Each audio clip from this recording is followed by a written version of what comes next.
Président de séance, c'est lui qui, à la fin du débat, justement, interviendra pour donner ce qu'on appelle la prise de décision, c'est-à-dire le bilan public, la classe, l'observateur au résultat du débat, donc fera une synthèse sur la forme du débat, ce qu'il a constaté justement dans votre prise de parole, justement, les différents débatteurs, la qualité de l'expression écrite, je lui enlève quand même un prénom de temps. Et enfin, Jérémy, qui fera lui la synthèse du débat sur le fond du débat, c'est-à-dire sur les arguments qui ont été retenus, les arguments essentiels. Donc je suis médiatrice au collège d'Alvar et tout au long de l'année, je me suis impliquée dans tout ce qui concerne la prévention des conduites à risque. Le collège d'Alvar a connu pas mal de problèmes de violence, donc des bagarres qui dégénèrent souvent, puisque il y a deux personnes qui se battent, mais il y a souvent une centaine de personnes qui regardent autour, donc ça nous provoque des dysfonctionnements assez graves dans l'établissement.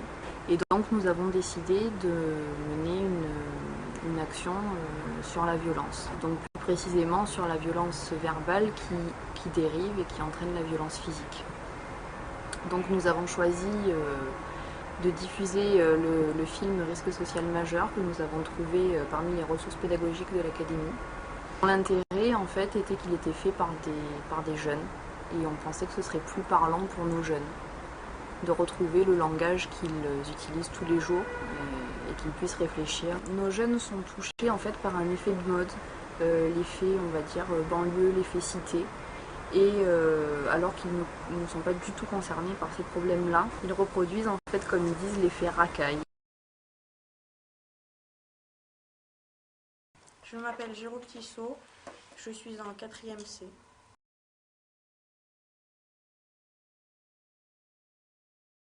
Réfléchir et débattre sur un thème de notre société, la violence verbale. Lorsque l'un d'entre nous prend la parole, écoutons-le. Ne l'interrompons pas. Comprenons et réagissons après avoir bien réfléchi et laissé notre camarade finir de parler. La violence verbale, c'est considéré comme un délit aux yeux de la loi. Donc, je vais vous citer l'article 11 de la Déclaration des droits de l'homme et du citoyen. La libre communication des pensées et des opinions est un droit le plus précieux, sauf à répondre à l'abus de ces libertés dans des cas déterminés par la loi. Donc je me suis renseigné sur ça. Il y a l'article 628 du Code pénal. Depuis 1972, les lois punissent sévèrement les paroles et les actes racistes.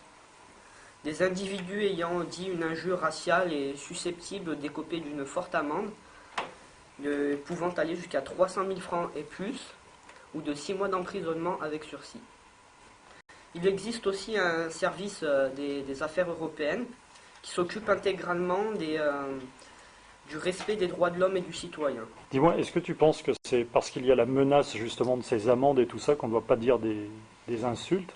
Ou bien est-ce que c'est pour une autre raison? Qu'est-ce que tu en penses, toi? Déjà, pour une autre raison, je pense que chaque personne a le droit à avoir le respect de tout le monde. Moi, je pars du principe que si on respecte la personne, on doit être respecté aussi.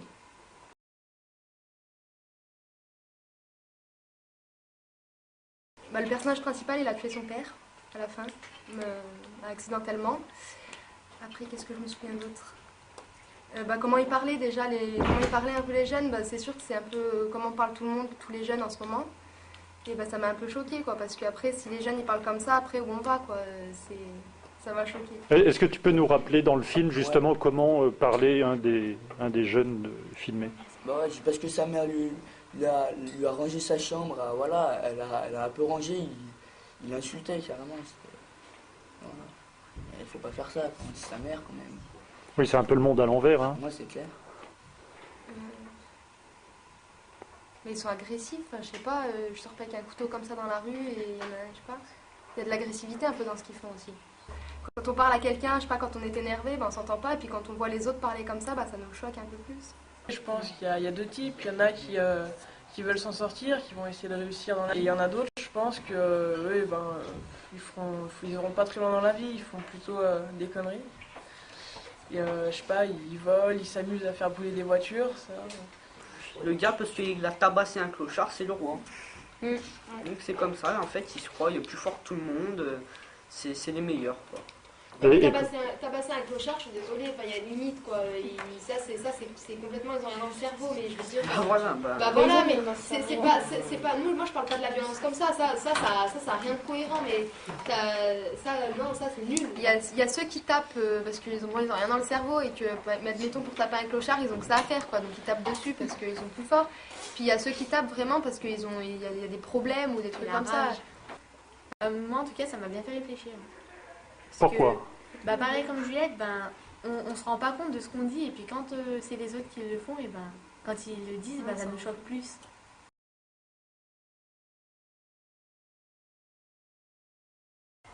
Quelques pistes pour lancer le débat. La violence des mots nous renseigne sur les mots de notre société. Quels sont ces mots?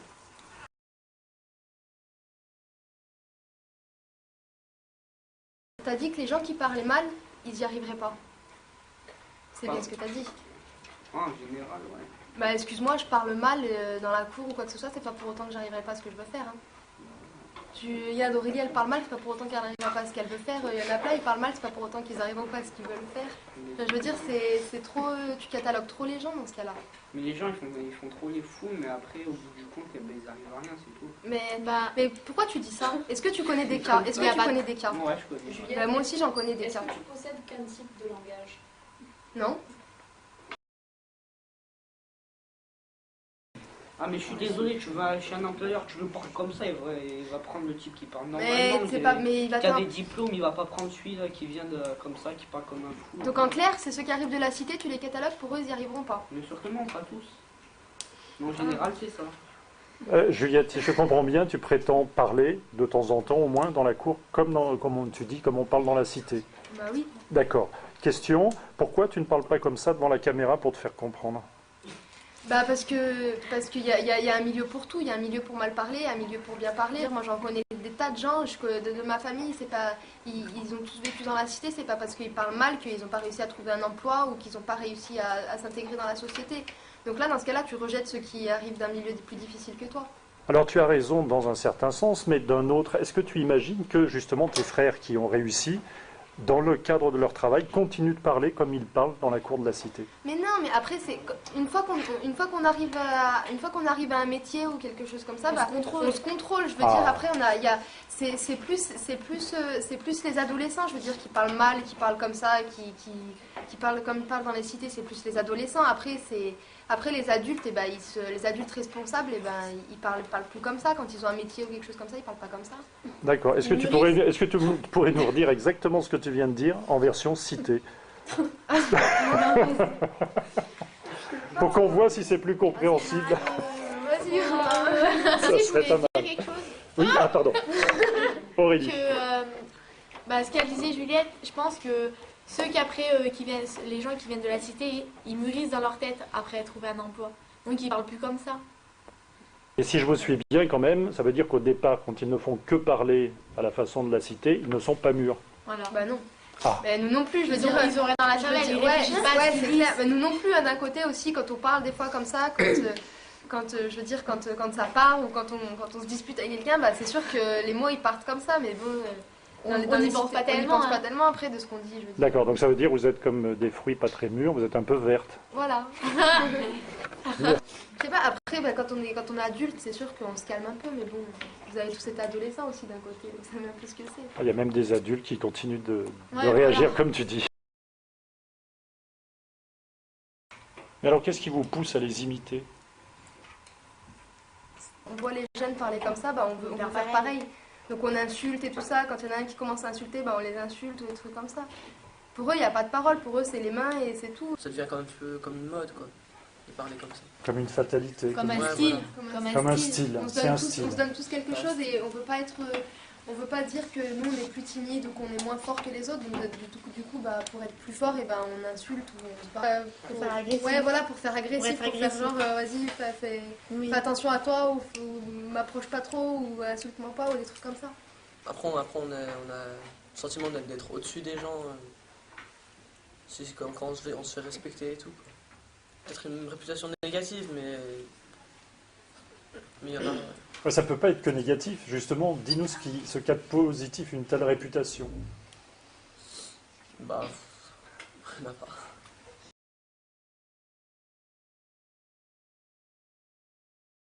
Bah moi je voulais dire, je suis d'accord avec ce qu'elle dit Juliette et Aurélie, parce que bon, comme Juliette ou Aurélie, elles pourront réussir dans la vie parce qu'elles ont deux types de langage, hein, pour la banlieue, puis un autre pour ce qu'on fait là ou pour l'école.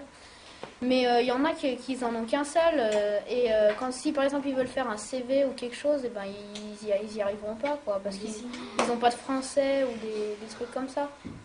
D'accord. Mais enfin, c'est plein d'espoir ce qu'elles ont dit quand même.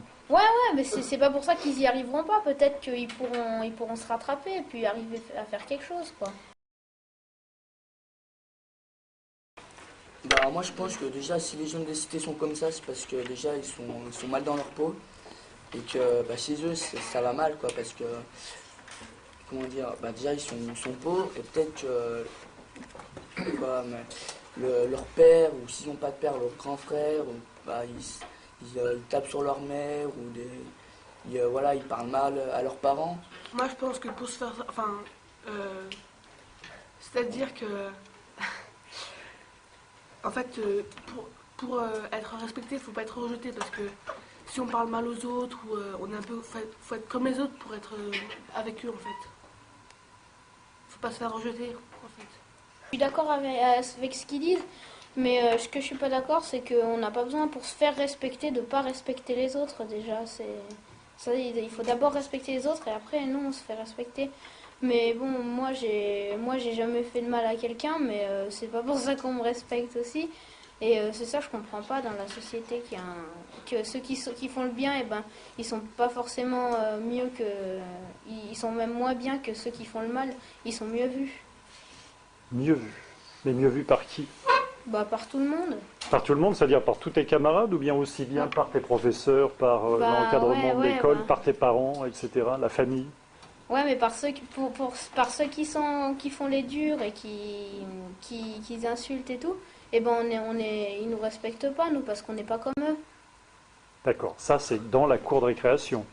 Ouais, Rassure-moi, c'est pas dans ta famille, c'est pas dans la rue qu'on voit non. les gens agir comme ça en permanence. Ouais. D'accord? Moi je pense que les mots pour ceux qui parlent mal, c'est une sorte de camouflage, parce qu'ils essayent de, enfin je sais pas, ils traduisent leurs mots par d'autres mots un peu plus violents, quoi, mais ça les camoufle. Est-ce que c'est une force qui camoufle une faiblesse? Ouais, bah ouais, je pense. Peut-être la peur, je sais pas, de ne pas réussir dans la vie, de ne pas être aimé des autres. Alors, ils deviennent peut-être ils ont peur, je sais pas, de leur avenir et puis Ils vont pas avoir peur de leur avenir. Bah, peut-être, je sais pas. Tout le monde, même si tu arrives de la cité ou que tu arrives d'un milieu normal, bah, tu peux tout le temps réussir. Hein. Ouais, mais peut-être qu'eux, ils ont peur de ne pas réussir. Est-ce que tu veux rajouter quelque chose? Ouais, aussi, je voulais dire, là, elle disait, il y a d'autres voies pour avoir le respect des autres. Peut-être que c'est la violence, c'est peut-être la voie la plus facile. Et que les autres, c'est plus dur.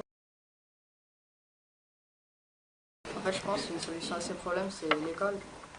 Parce qu'il faut s'instruire, parce que l'ignorance conduit à ça. On ne peut pas régler les choses par la réflexion. On ne peut pas régler les choses par la réflexion si on est ignorant. Tout à l'heure, il y a Juliette qui a dit pour se faire respecter, il faut se battre. Ben, moi, je suis d'accord, mais pas d'accord aussi, parce qu'il faut se battre moralement, mais pas physiquement. Ça sert à rien de se battre physiquement, moi je trouve, à prouver quoi, qu'on est plus fort que l'autre, mais moi je trouve que franchement ça sert à rien. Tu vas te faire insulter, non, il va mais je dis pas ça. la main sur toi, et toi tu vas le regarder, tu vas faire c'est bien. Non mais je dis pas ça, parce que dans le cas, si tu te fais taper, c'est normal, mais sous le coup ben voilà, tu es en colère, mais... Bon, alors, admettons, tu te disputes avec quelqu'un, ça part et tout, tu commences à l'insulter, il commence à t'insulter, il commence à dire quelque chose qui te plaît pas, tu vas lui dire quoi? Oui, non mais c'est normal, tu vas lui dire. Alors voilà, c'est ça. Non mais tu cherches pas, mais je veux dire, quand tu as vraiment problème, quand tu as vraiment... Je suis d'accord avec ça, mais moi je trouve franchement, rien ignorer, bah, ça te rend plus fort, franchement. Il peut t'insulter, mais ça te rendra plus fort, voilà, parce que tu te diras, c'est bon, j'ai pas été plus bête que lui, je lui ai pas répondu. Bah moi je suis un peu d'accord quand même avec ce que Manon elle dit, parce que c'est bon, si tu te fais insulter, tu te fais taper dessus, Pas besoin d'arriver par les mains, les gendarmeries, tu peux y aller, et puis tu vas dénoncer, et puis c'est bon. Lui, il se fait, les gendarmes, ils l'arrêtent, et puis il se fait avoir une correction, et après c'est terminé, tu t'en mettras plus, quoi. Donc il n'y a pas besoin d'en arriver à ce que toi tu tapes l'autre parce que lui t'a tapé, parce que là c'est un cercle vicieux, on n'en finit plus. Hein. Et je parlais pas non plus d'arriver jusqu'à en parler à la gendarmerie, parce que ça peut se régler autrement. Oui, mais la gendarmerie c'est fait pour ça aussi, hein. Ils peuvent régler des problèmes aussi. Hein. Ouais, après, après là je peux dire. D'abord parler, d'avoir c'est quoi le problème et d'abord discuter. Ah, mais tu peux pas discuter, Bien sûr, tu peux discuter. Mais non, parce que quand ça part directement, quand il y en a un qui commence à insulter l'autre, bah je sais pas, moi je me laisse pas insulter, donc ça part direct. Bah, ça dépend. On réfléchit après. Avant ils discutent. Hein. Les gens qui parlaient comme ça aussi, en fait, ils se croient le roi du monde, parce qu'ils s'habillent en Nike, machin et tout. Ils parlent comme ça, mais il y a certaines personnes qui disent oh j'aime pas la violence et tout. Mais il y a toutes les filles que les mecs qui parlent comme ça, on dirait qu'elles aiment ça, il y en a. Qu'elles se sentent bien avec des mecs qui parlent comme ça.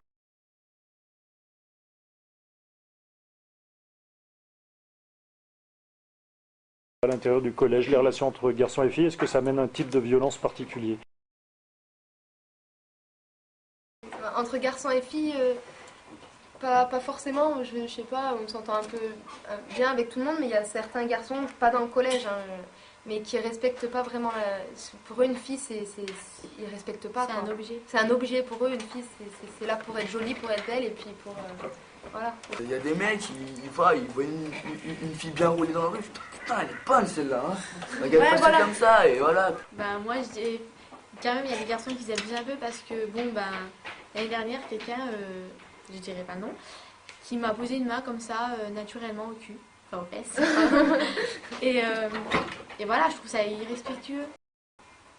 Bah, c'est vrai ce qu'a dit Juliette, parce que y a des filles comme ça, bah, on a du respect, mais je sais pas pourquoi. C'est comme si c'était un petit peu un objet qu'on fait ce qu'on veut avec et tout, et qu'elle dit rien, quoi. Bon, bah, des fois ça leur fait mal, bah, surtout dans la tête, quoi. Pour les garçons, c'est un jeu, quoi. Ouais, voilà. Tu as dit il y a des filles. Pourquoi pas toutes les filles? Pourquoi c'est pas la même chose pour toutes les filles, pour tous les garçons? Bah aussi, il faut dire que les filles, des fois, elles provoquent un petit peu. Mon ami Gaspard parlait de provocation. Alors, provocation, moi, il y a des trucs qui me font rire, c'est que il y a des filles, elles viennent décolletées jusqu'à là, les mini-jupes et tout. Dans les cités, il y en a qui sont comme ça. Après, elles se plaignent à la télé, on voit des viols et tout.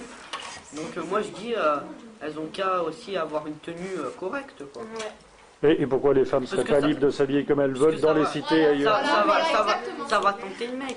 Ouais, voilà. Oui, mais des filles, elles disent ouais, arrêtez de nous traiter de pute et tout, mais on peut presque dire qu'elles y ressemblent aussi des fois. Oh là là. Ouais, non, mais c'est vrai, elles ressemblent à des putes, hein, je vais dire. Bon, est-ce que tu peux nous préciser les choses? Attendez, est-ce que tu peux nous préciser ce que c'est que ressembler à une pute? Qu'on ait une idée claire et nette. Bah, ressembler à une pute, c'est être à moitié à poil et puis se promener dans la rue comme ça. Parce que moi je serais un peu pervers, j'en vois des comme je rencontre dans la rue, je les embarque, hein. S'il vous plaît. Je sais pas pourquoi il dit comme une pute, mais franchement, il y a un style de pute, il y a un style, enfin, je sais pas, moi je suis pas du tout d'accord avec lui, c'est pas parce qu'on met des hauts un peu provocants, enfin, d'accord, dans l'enceinte du collège, mais c'est pas pour ça qu'on va nous sauter dessus et voilà, enfin. Est-ce que tu sais vraiment ce que c'est qu'une pute? Tu veux, moi je t'emmène, je t'en montre des putes. Parce que, excuse-moi, mais la dernière fois que je suis arrivée... Bah alors voilà, et bah alors, dans ce cas-là, pour moi, une fille qui met une mini-jupe, c'est pas une pute. Parce qu'une pute, si jamais tu sais vraiment ce que c'est, bah dis pas que les filles qui mettent des mini-jupes, c'est des putes. Parce qu'une pute, tu sais ce que ça attend, une pute, ça attend juste de l'argent, tu vois, c'est là, ça te regarde et tout, machin. Tu sais ce que c'est, t'es déjà passé devant des putes? Bien sûr. Bah alors oui, voilà, et bah alors dans ce cas-là, tu fermes ta bouche et quand tu sais ce que c'est qu'une pute, et bah voilà. Une fille qui a une mini-jupe, je suis pas... Aurélie, elle arrive en mini-jupe ou moi j'arrive en mini-jupe. Aurélie, tu vas me dire directement... Juliette, t'es une pute parce que je suis bien mini-jupe. Tu crois que je vais aller voir la fille, je lui fais t'es une pute. Mais non, mais c'est quand tu le penses, je suis désolée. Bah, moi, tu vas dire les choses en face. Moi, l'autre fois, je suis arrivée en jupe l'autre samedi, tout de suite, ah, t'es une pute. Et j'étais obligée d'aller me changer. Parce que j'étais complexée, je suis désolée. C'est pareil, mais les filles et les garçons, juste parce que les garçons ils mettent pas de string, même si les garçons mettraient des strings, pour les filles ça serait une provocation, bah non. Bah non, désolé. Les filles, elles laissent habiller les mecs comme ils veulent, elles disent pas, oh tout le temps on dirait un pute, tu fais le tabac, non. C'est que les garçons qui disent ça.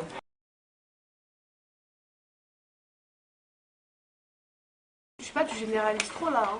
Tu dis voilà, tu mets une jupe, ça y est, t'es une pute. Voilà, t'es une pute, ok, tu vends ton corps. Voilà. Non, pas du tout. J'ai pas dit jupe, j'ai dit jupe racucu. Est-ce que Une fille qui met une jupe, ça y est, elle vend son corps. C'est ça pour toi? Bah non, pas du tout. C'est une prostituée, c'est pas une fille. Une pute, elle vend pas son corps. Non mais si, mais une fille qui met une mini-jupe n'est pas une fille qui a vendu son corps obligatoirement. Ouais, mais elle provoque. Tu généralises ça. C'est pas forcément une pute, mais ça provoque. Est-ce que tu peux nous dire ce que ça provoque? Ça provoque l'envie sexuelle chez le mec. Le désir. Le désir. Et alors, est-ce que le désir appelle nécessairement la violence en retour? En fait, en général, les filles qui font ça, ils provoquent, mais après, quand on va vers elles nous rejettent. Bah, le mec, il va, je sais pas, il va lui mettre, je sais pas, il va un petit peu faire forcing et puis il va faire ce qu'il a à faire, puis c'est bon. Mais je trouve que c'est dégueulasse qu'ils disent on est dans un pays libre, on a le droit de s'habiller comme on veut. Je sais pas, mais c'est pas normal ce que tu dis. Bien sûr, un mec, il a le droit de s'habiller comme on veut. Les filles, elles vont pas le dire, oh, t'es vraiment habillé comme un... On va pas dire une pute à un mec. On va l'apprendre, c'est tout. Bah oui, mais c'est dégueulasse. Mais est-ce que c'est pas violent ce qu'il dit là? Bah si. Quand tu dis ça à une fille alors qu'elle est dans un pays libre, ça la vexe.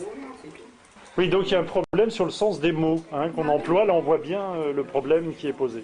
Il l'emploie pas comme il faut. Je suis pas du tout d'accord avec Jérémy parce que je suis désolée du langage, mais un ton. Prenons exemple, un ton.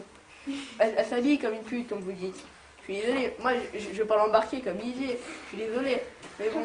Non, mais en général, c'est pas des tons qui s'habillent comme ça. Eh ben, ouais. T'as déjà vu les tons qui s'habillent comme ça? Tu peux nous donner une définition du ton, excuse-moi?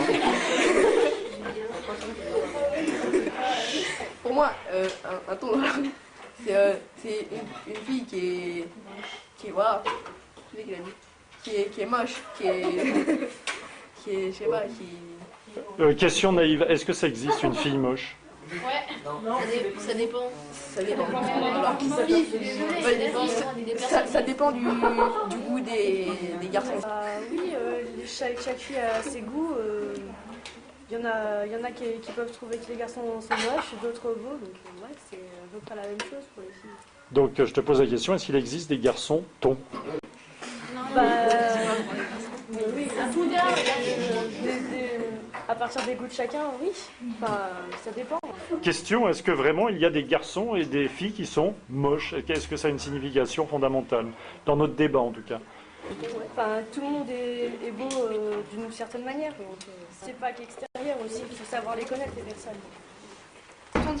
Quand on voit par exemple une fille, bon elle est belle et tout, elle passe dans la rue puis que t'en as 4-5 qui la regardent, fait ah t'es bonne, hein, t'es bonne. Je veux dire, il y a un respect, on dit pas à une fille qu'elle est bonne, on dit qu'elle est belle. Parce que quand on dit à une fille t'es belle, et ben c'est plus classe que quand on dit oh t'es bonne. T'es bonne, tu dis, c'est-à-dire t'es bonne. Ouais, t'es bonne, t'es bonne. Ça fait pervers. Ouais, bonne, ça fait que t'as pas de respect envers quelqu'un, c'est pas, je sais pas, c'est... Pourquoi? Parce que c'est connoté sexuellement, tandis que belle, oui. C'est juste... Bah, belle, c'est classe. Enfin, je veux dire, moi, quand on me dit t'es belle, et ben voilà, ça fait plaisir. Mais quand on me dit t'es bonne au lit, ça peut être plein de choses. Et là, franchement, ça touche.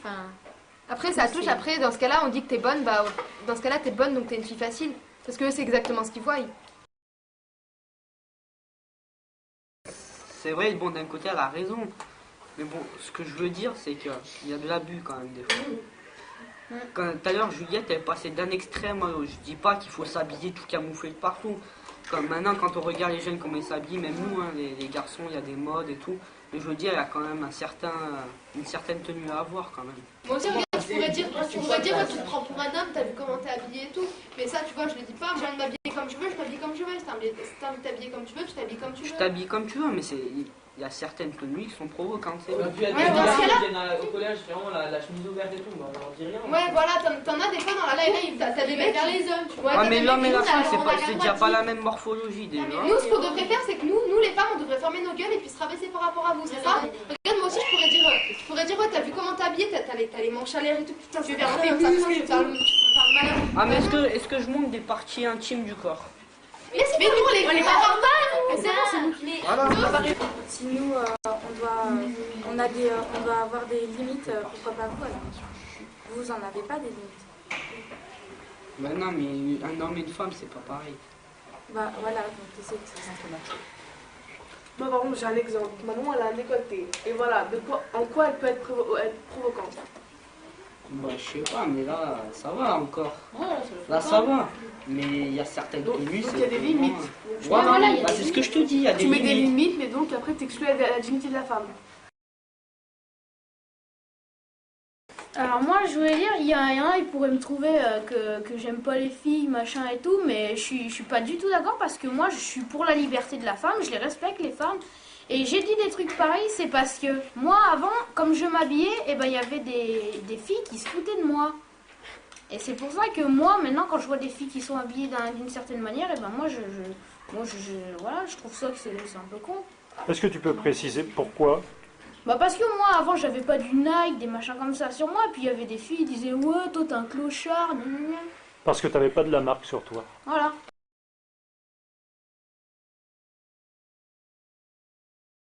Les mots que nous utilisons disent beaucoup sur nous et sur notre rapport au monde réel, aux autres personnes, à la société. Si nous utilisons des mots violents, sommes-nous forcément violents?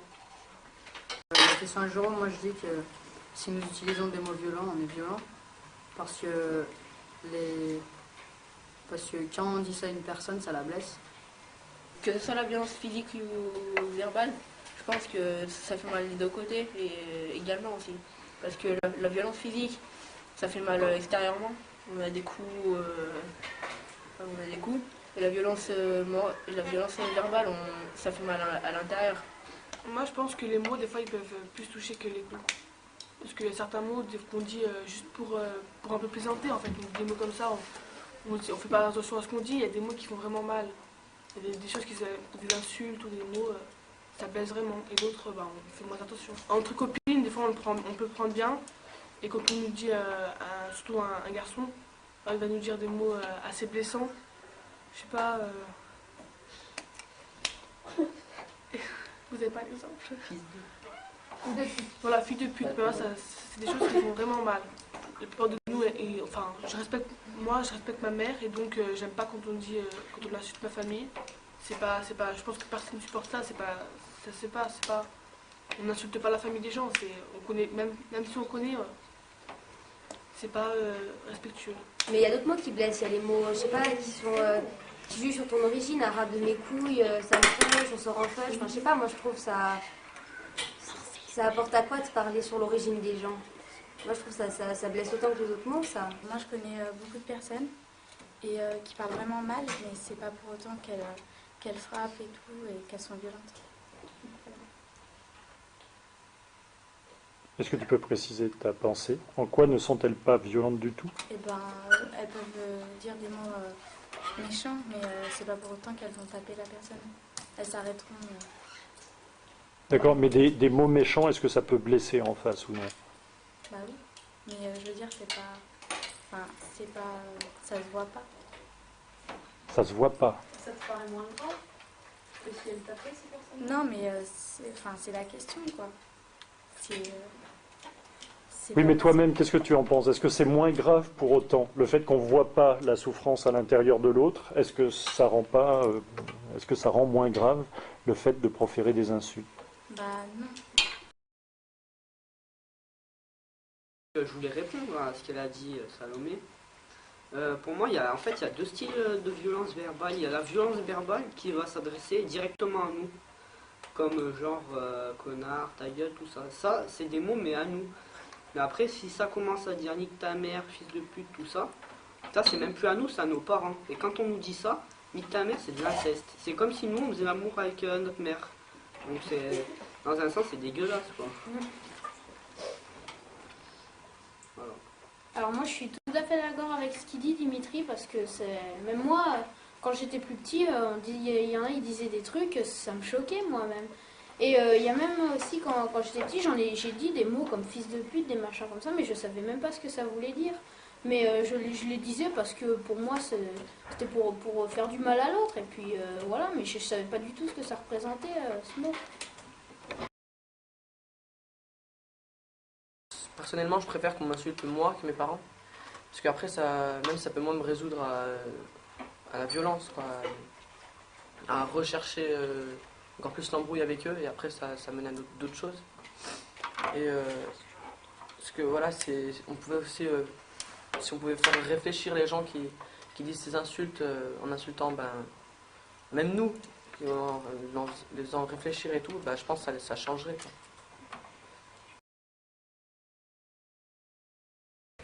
Moi, par rapport à ce que tu as dit, Gaspard, d'un côté, je suis aussi d'accord avec toi, c'est faire réfléchir aussi les gens. Parce que quand on dit, par exemple, à une fille, t'es une pute, si elle sait exactement ce que ça veut dire, je pense qu'elle le dirait pas. Parce que d'un côté, une fille, c'est pas... Enfin, une fille, mettons, de notre âge, c'est pas une pute, quoi. Vraiment, une pute, c'est vraiment quelqu'un... je sais pas, c'est... Ouais, voilà, c'est quelqu'un qui se fait carrément payer, quoi, je veux dire. Donc, faut pas non plus abuser à dire quelqu'un que c'est une pute. Parce que tout le monde dit, mettons, moi, si jamais... Même moi-même... Si jamais je m'engueule avec quelqu'un, je veux dire, mais t'es vraiment une pute. Et des fois, je réfléchis, je me dis, mais elle a rien vu une pute, quoi. Je veux dire, faut réfléchir un peu aussi à ce qu'on dit. Comme fils de pute ou fille de pute, je dis, moi, quand on me dit ça, je dis, mais tu la connais, ma mère? Je dis, monte, va voir ma mère. Je dis, donc voilà, faut arrêter. Des fois, faut peut-être réfléchir à ce qu'on dit aussi.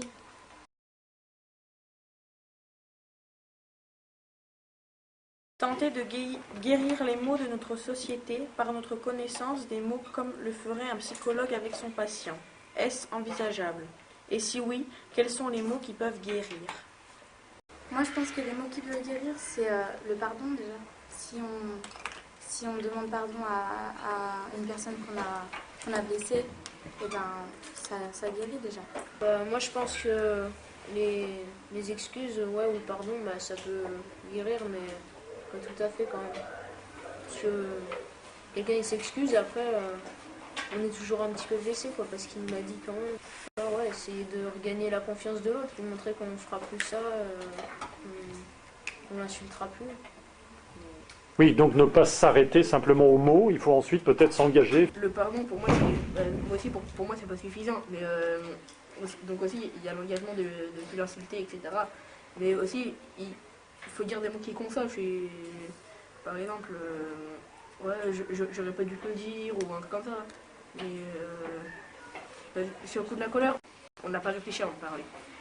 Et je pense que ça c'est important pour bien s'entendre. Faut déjà comme se mettre d'accord. Où est-ce qu'on t'apprend à réfléchir et à se mettre d'accord? Toi?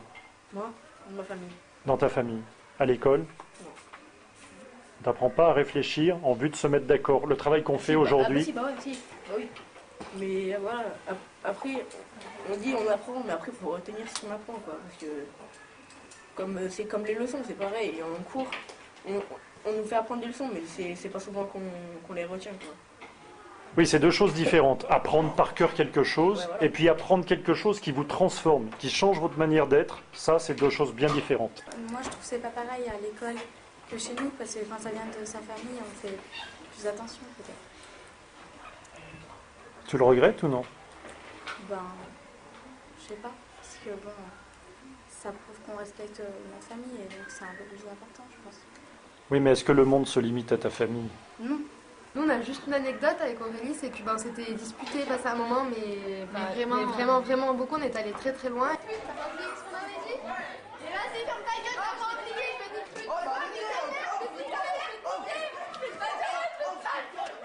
Nos gestes, ou même la façon de penser, quoi, on était allé super loin, et voilà. Puis après, et puis le fait qu'elle m'en a parlé, elle s'est vidée, puis elle m'a dit pardon. Elle m'a expliqué pourquoi cette rage en elle. Et moi, ça m'a suffi. Et bon, pour moi, le mot pardon, il est vachement... Ce mot, il est fort, quoi. Ce que ça rajoute par rapport à tes camarades, ce que vous dites là, effectivement, c'est que c'est et pardon et justification, qui est tout à fait essentiel. Ah oui, parce que sans justification, sans expliquer pourquoi on s'était disputé avec cette personne, elle peut pas comprendre notre pardon, quoi, ça c'est sûr. Alors la justification, c'est le travail de la raison, c'est ça, être raisonnable, c'est savoir dialoguer, s'entendre sur les raisons qui nous ont poussés justement à être violents les uns à l'égard des autres. Après, bien sûr, ça vient après, mais si on ne fait pas ce travail-là, si on s'arrête au coup qu'on s'est échangé, etc., il est bien évident qu'on ne peut jamais refermer les blessures.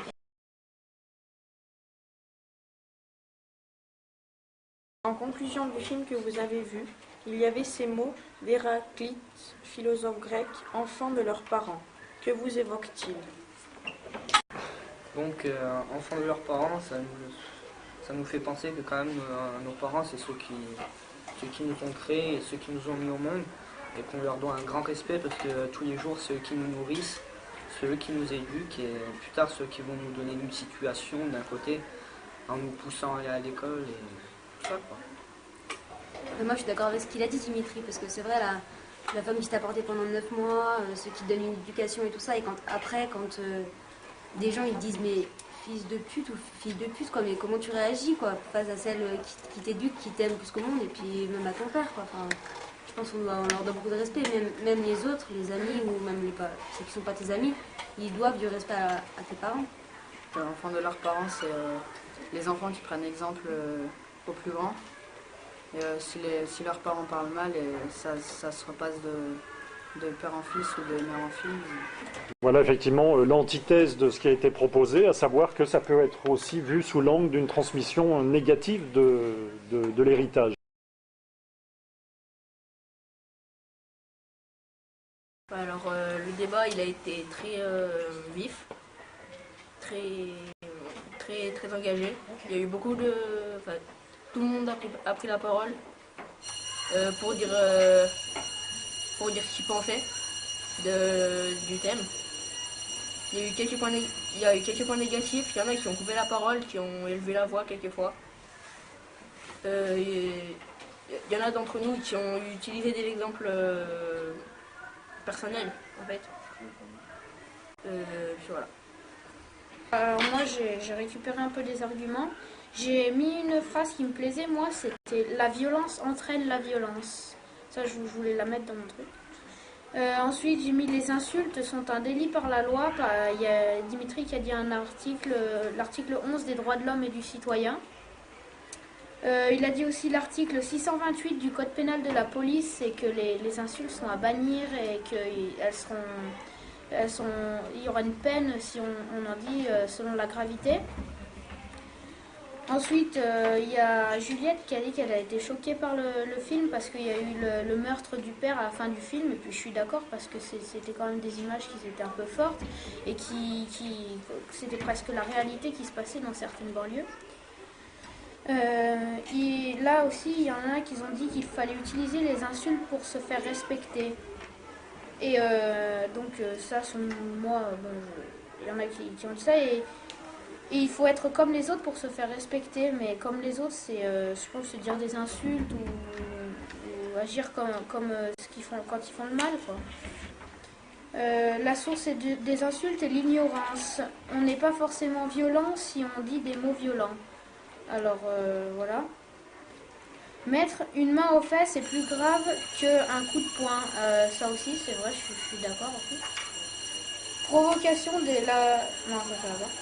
Le pardon est une méthode pour retisser les liens entre deux personnes qui se sont embrouillées. Nous devons le respect aux parents. Réconciliation de Juliette et Aurélie, il y a eu pardon et la justification après, et ça c'était une très bonne méthode. Donc vous avez pu réfléchir sur la violence verbale, vous avez pu justement échanger les idées. On a justement vu que les mots violents disaient une certaine situation justement dans notre société, certaines situations, certains problèmes de notre société. On a parlé justement du sexisme, on a parlé des discriminations en fait. On a parlé donc de la façon dont certaines personnes traitaient les autres sans respecter la dignité humaine qu'il doit reconnaître justement à chacun. Hein, c'est ce qu'on appelle la fraternité. Hein, elle n'est pas inscrite pour rien dans notre devise républicaine. Hein, il faut la rendre réelle par nos rapports justement humains. Le racisme a été abordé aussi. On a vu justement quelle violence morale et psychologique il pouvait entraîner. Vous avez abordé aussi la décence et l'indécence. Qu'est-ce que la décence? Qu'est-ce que l'indécence? Je pense que le débat, on pourrait le poursuivre encore pendant de très longues heures. Vous voyez qu'on a quand même réussi à aborder des thèmes importants. J'espère que ça vous fera réfléchir sur votre conduite dans la cour, ou si vous pouvez justement vous contrôler, vous maîtriser. On reconnaît que quelqu'un de fort a sa maîtrise. Il y a une publicité qui disait justement « La puissance n'est rien sans la maîtrise ». Il n'y a pas de maîtrise, il n'y a pas de puissance sans maîtrise. Ça se contrôle, on se contrôle. Et c'est à ça qu'on reconnaît quelqu'un justement qui est maître de lui. Très bien, je vous remercie.